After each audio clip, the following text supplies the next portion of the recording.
I've helped thousands of people break into tech and become data analysts, data scientists, and data engineers. And sometimes people come to me and I know right away, you should not be a data analyst, you should be a data engineer. Or you shouldn't be a data scientist, you should be a business analyst. Imagine there are 4 versions of you that each represent these data roles. This is Jess. She wants to solve problems fast and see results immediately. This is Ress. She wants to build infrastructure and make serious money. This is Tess. She loves math and wants to do deep technical work. And this is Bess. She wants the easiest entry into a data role and hates heavy coding. Today, I'm breaking down exactly which one you should be based on what excites you, what skills you have, and what pays the best. And by the very end, you'll know exactly which path is best for you and how each role will be affected by AI. Let's go! All 4 of these data career paths are amazing careers, but choosing the wrong one for you can actually cost you years and lots of money. The career path that you choose can affect your salary, your daily work, your career trajectory, and honestly, your overall happiness. And you don't want to be stuck in a job doing something you hate doing. And if you're really ambitious, you don't want to choose a career that has a lower salary ceiling and no room to move up. I actually had a student who really thought he wanted to be a data analyst. He spent $10,000 in a boot camp learning all of these data skills, but the boot camp taught wide and not deep.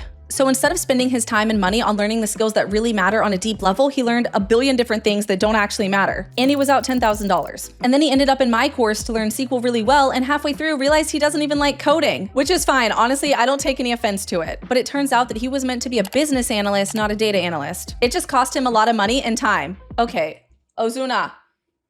Oh, no. Hey.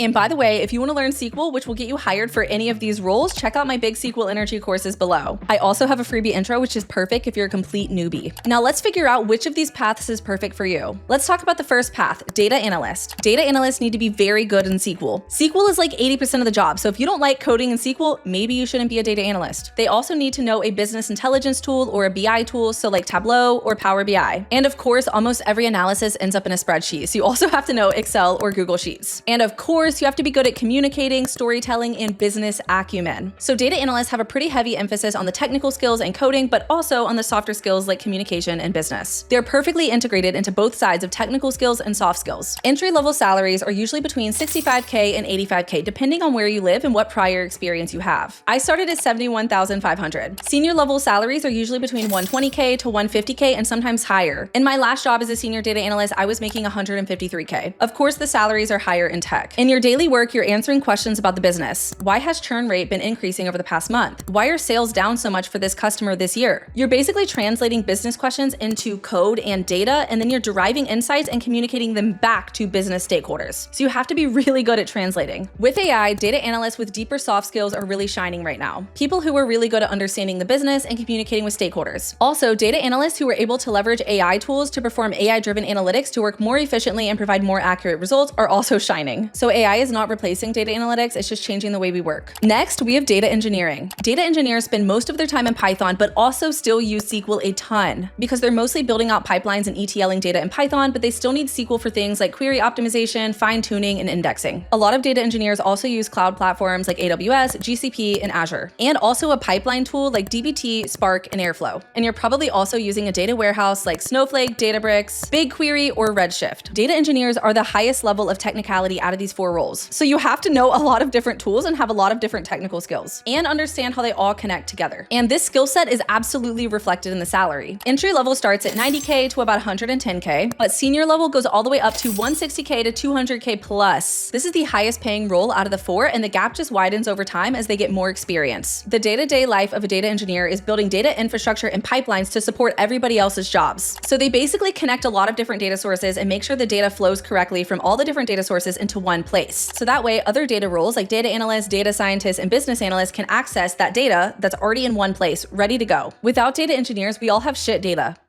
or no data at all. And I will say a big con of being a data engineer is that a lot of them have to be on call. So for a week, you might be on call 24/7 and responsible if anything breaks. That means if a vital pipeline breaks at 2 a.m., you have to wake up and fix it.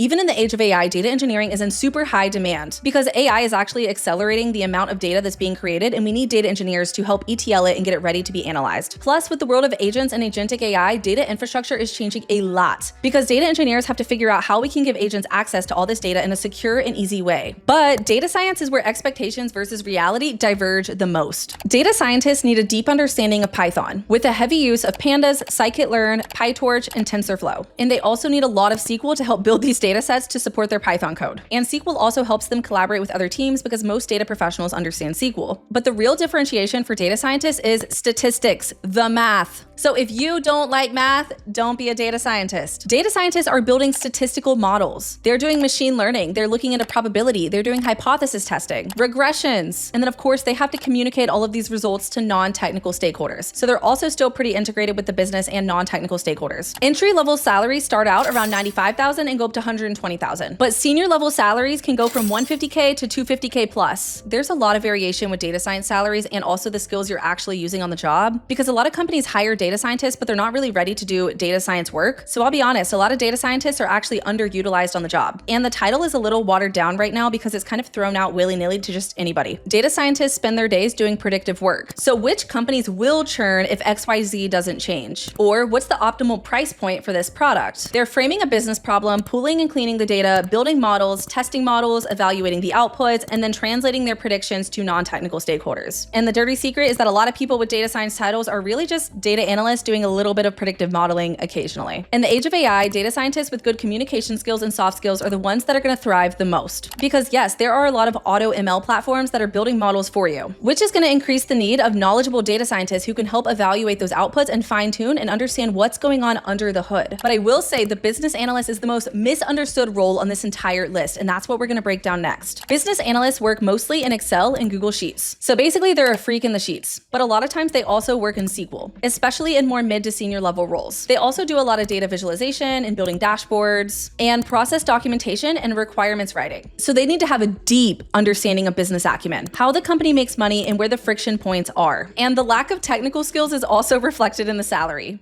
No offense, business analysts. Entry level can start as low as $55K and go up to $75K. And once you get a lot of experience at the senior or lead level, you can get up to $110K to $140K. The salary ceiling for business analysts is a lot lower, but it's one of the most accessible data roles and the barrier to entry is a lot lower. And here's what a business analyst does every day. They're a translator between the business teams and the data teams. They gather requirements from stakeholders, document processes, and determine what success actually looks like. So they're not super deep into the technical work, but they help define what the technical should look like and why. And in the age of AI, the human soft skills are what's going to really shape this role. Because with AI, business analysts can now do the technical work a lot more quickly. But the human judgment layer is what can't be replaced by AI. Navigating tricky company politics, translating ambiguous business requirements, and managing crazy stakeholders. Those are things that are not going anywhere. So here are some questions that you need to ask yourself to figure out which of these four paths is best for you. Do you want to build things from scratch or solve existing problems? How much does math and statistics excite you? Do you want to code all day or use code as one of your tools? Do you care more about money and salary or the work itself? Are you okay being on call sometimes, or would you rather log off for the weekends? The person who really wins at data is the person who picks the role that's actually best for them, not the one that sounds the most exciting. And I'll tell you, 2026 is very different for all of these roles. Hiring for entry-level roles has slowed down and you have to be a lot more strategic. But according to the LinkedIn Jobs on the Rise report, there's a huge growth starting in data and AI roles. And a lot of these roles are in the top 25 fastest growing roles in the US right now. So if you think working in data is the best job for you, do not let the job market deter you, because things are eventually going to turn around. The wrong choice here can cost you years, but the right choice can make you lots of money and turn into a lifelong career. So you got to figure it out and start learning. My free Big SQL Energy intro course is in the description below, and they work for all four of these paths. If you want a full breakdown for landing a job in whichever role you pick, watch my video on breaking into data. See you in the next one and sending you lots of big data energy. Bye.